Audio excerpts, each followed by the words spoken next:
Présenter ce soir tous les pompiers de France, quelques 250 000 personnes qu'on salue toutes.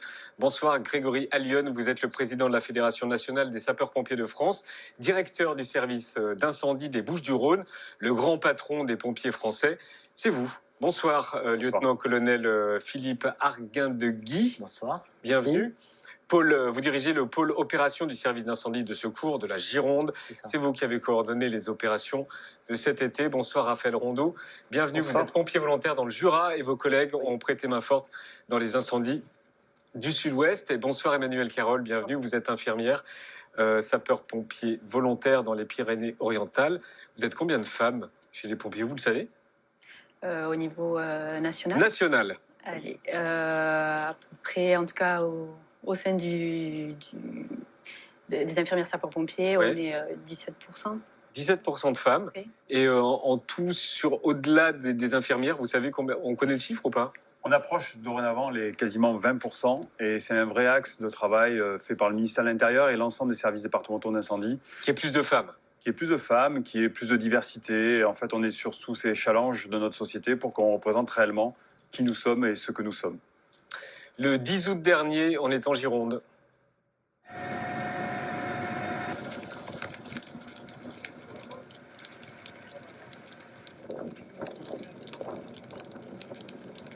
Alors des images comme ça, on en a vu à l'appel. Un été infernal, 62 000 hectares ravagés par le feu cet été en France. Est-ce que c'est le pire été que la France ait connu? Oui. Oui, c'est le pire été Oui, parce que en fait, il ne ressemble pas à 76, à 2003 qui ont été des années terribles, mais parce que 2022 conjuguait ces feux, ces images dramatiques, mais en même temps, les pompiers étaient aussi au chevet des Français, parce que 80% de notre activité, c'est le secours d'urgence aux personnes. Donc il fallait être et sur les feux et porter secours dans un moment où les urgences étaient saturées, où les urgences fermaient. Donc cet effet ciseau, finalement, nous a mis dans une seringue. Pour vous aussi, en Gironde? Absolument. Nous avons pu c'est un été exceptionnel? Absolument exceptionnel, de par les feux de forêt, forcément, mais aussi au travers de l'activité secours à personne que le contrôleur général vient d'évoquer. Et cet effet ciseau, nous l'avons connu, notamment au mois d'août, quand ces images-là se sont développées chez nous. Le réchauffement climatique, il n'est pas le seul responsable, mais il contribue à l'augmentation des feux. Comment? De quelle manière? On le sait ou pas? Il y a deux phénomènes. Une sécheresse qui s'aggrave d'année en année, tous les massifs qui sont secs. Il y a des parasites qui viennent attaquer la végétation, qui la fragilisent. Et cette sécheresse qui dure depuis le début de l'été nous a mis à mal. Depuis le début de l'année, nous a mis à mal, parce que l'ensemble des massifs sur l'ensemble de la métropole étaient vulnérables, avec des gens qui n'ont pas tout le temps les comportements, parce que très souvent, 70% des feux partent à cause de l'imprudence, de l'accident.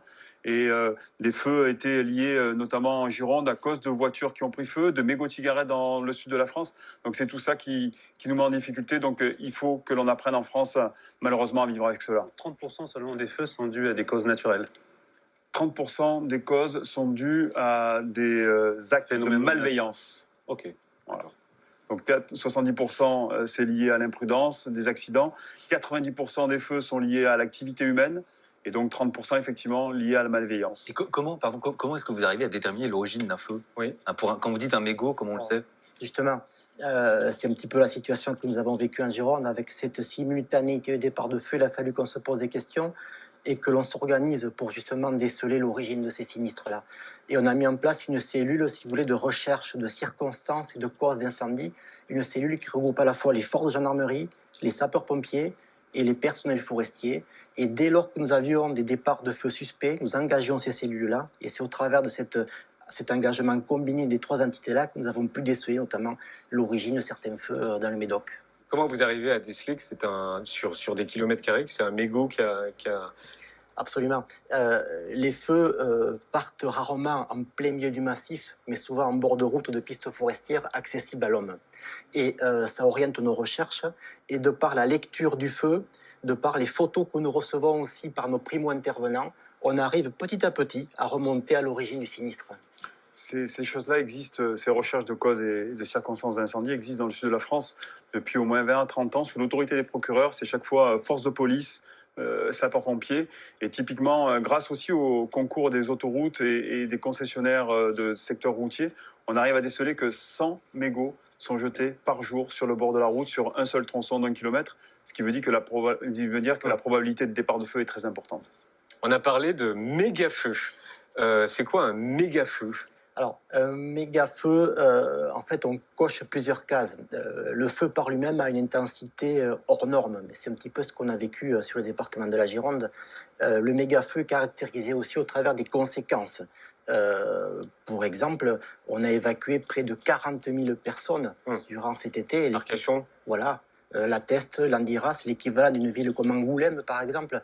Et le méga-feu se caractérise aussi, par des moments où il y a une certaine inadéquation entre les moyens que l'on met face au feu et la puissance du sinistre. On se retrouve un peu démunis.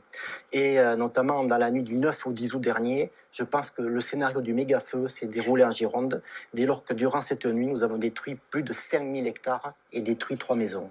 Vous aviez déjà vu ça? Jamais. Vous, dans votre carrière, vous n'aviez jamais vu ça? Jamais vu ça. C'est une situation hors norme telle qu'on a pu communiquer cet été. Et il s'avère qu'il a fallu trouver des techniques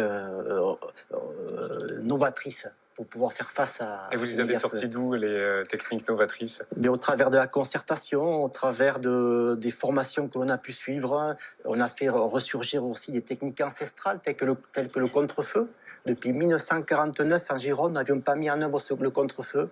On l'a mis en œuvre cet été.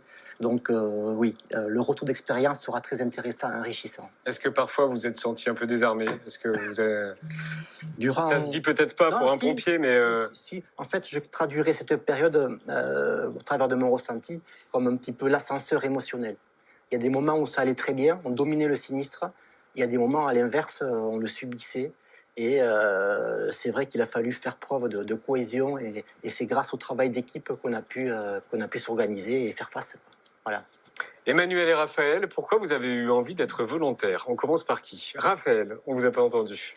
Alors moi, j'ai baigné un peu dans un environnement sapeur-pompier durant ma jeunesse. Et puis dès l'âge de 16 ans, j'ai voulu servir la population et me rendre utile.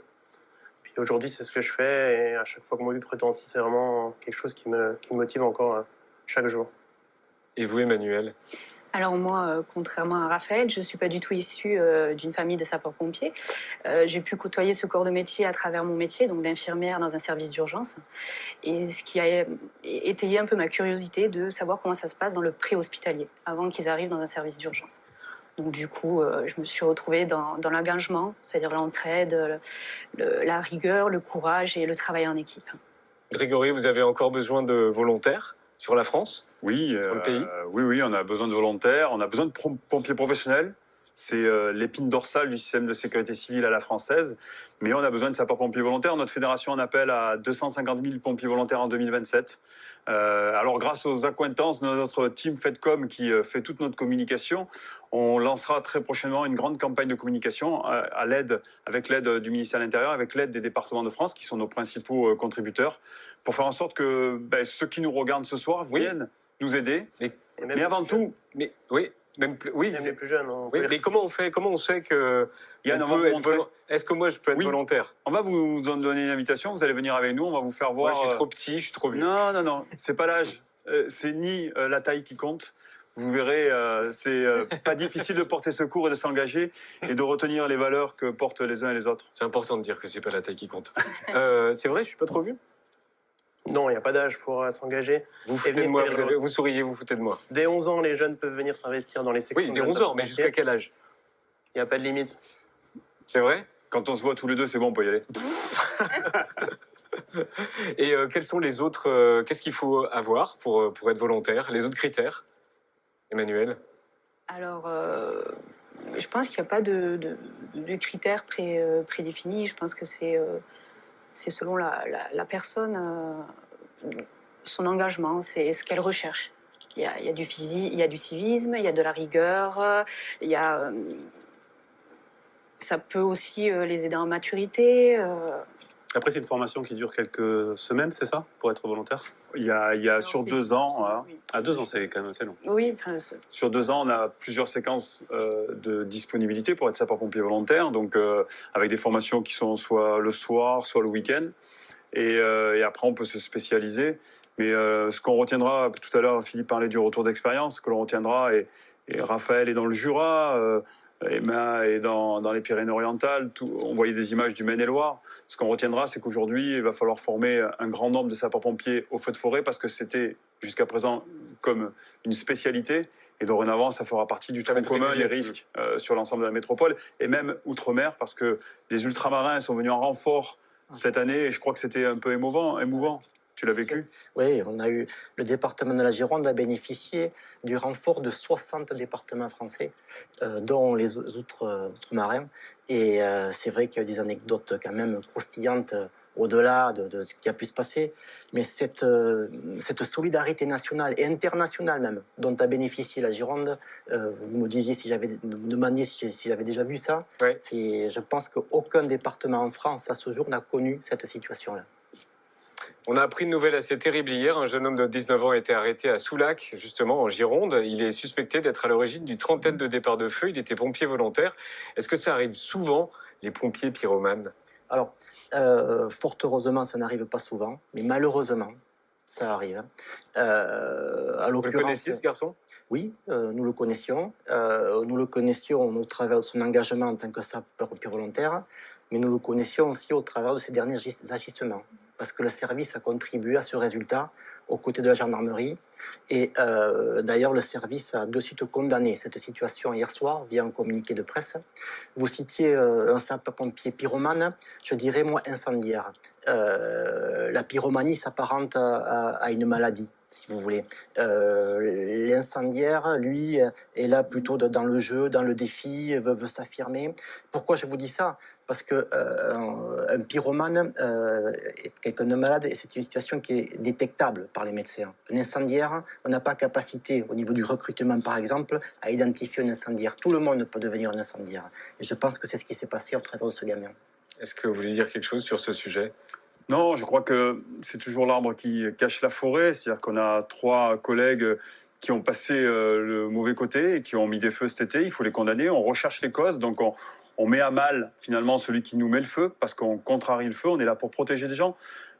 Au bilan, il n'y a pas de victimes cette année. Mais on a connu des saisons où on était sur des places d'armes à enterrer des collègues. C'est surtout ça. Il n'y a pas de victimes civiles. Moi, j'ai connu des situations opérationnelles en 2003 où j'ai vu des corps carbonisés dans des voitures. Donc, il nous fait honte. Mais par contre, ils sont que 3 sur 250 000 qui, chaque jour, œuvrent pour la protection de nos concitoyens. Et dernière question, on en est où des feux zombies? Les feux sont des feux, je crois, qu'on ne voit pas, c'est ça? C'est ça, absolument.